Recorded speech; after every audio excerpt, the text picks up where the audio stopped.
Hello বন্ধুরা, আজকে আবার একটি ভিডিও নিয়ে তোমাদের সঙ্গে শেয়ার করতে চলে এলাম। এই দেখো আমার ছাদ বাগানের বেগুন আজকে তুলে নিচ্ছি।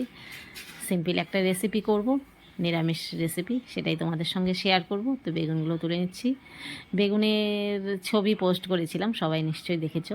এই গাছগুলো আমাকে আমার পুরনো বাড়ির ওখানকার তাপসী ছোট ছোট কয়েকটা চারা দিয়েছিল, সেগুলো আমি বুনে এই দেখো গাছ হয়ে এখন অনেক দিন কিন্তু খাওয়া হলো। বেগুনগুলো খুব সুন্দর, বেগুনগুলো খেতেও ভীষণ টেস্টি, বিনা সারে।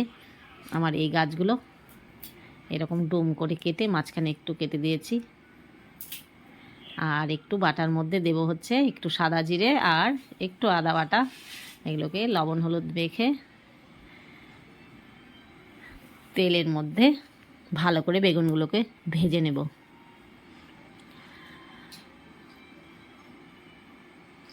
তো কয়েকদিনই কয়েকভাবে খাওয়া হলো। আজকে নিরামিষের এই রেসিপিটা করছি, তোমাদের সঙ্গেও শেয়ার করছি। এই দেখো ভালো করে ভেজে নিলাম, এবার তুলে নিচ্ছি।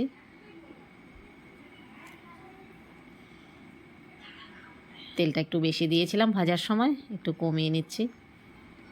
তার মধ্যে সাদা জিরে ফোড়ন দিলাম, আর একটা শুকনো লঙ্কা, আর একটা গোটা এলাচ, আর একটু দারচিনি আর তেজপাতা দিয়ে তার মধ্যে আমি আদা আর সাদা জিরের বাটাটাও দিয়ে দিলাম। আর এখানে একটু গরম জল এখন দিয়ে দিচ্ছি। এখন দেব পরিমাণ মতো হলুদ গুঁড়ো আর সামান্য এই ধনে গুঁড়ো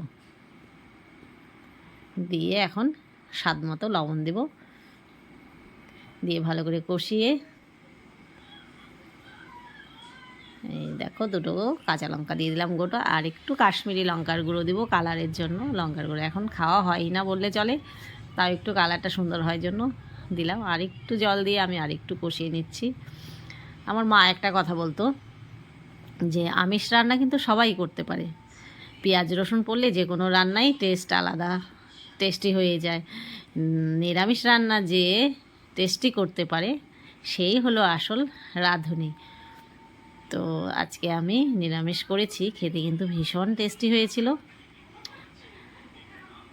এখন দেখো 5 মিনিটের জন্য আমি একটু সামান্য জল দিয়েছিলাম ঝোলের মতো করে, ভাপে যাতে সুন্দরভাবে মশলাগুলো বেগুনের সঙ্গে একত্রিত হয়।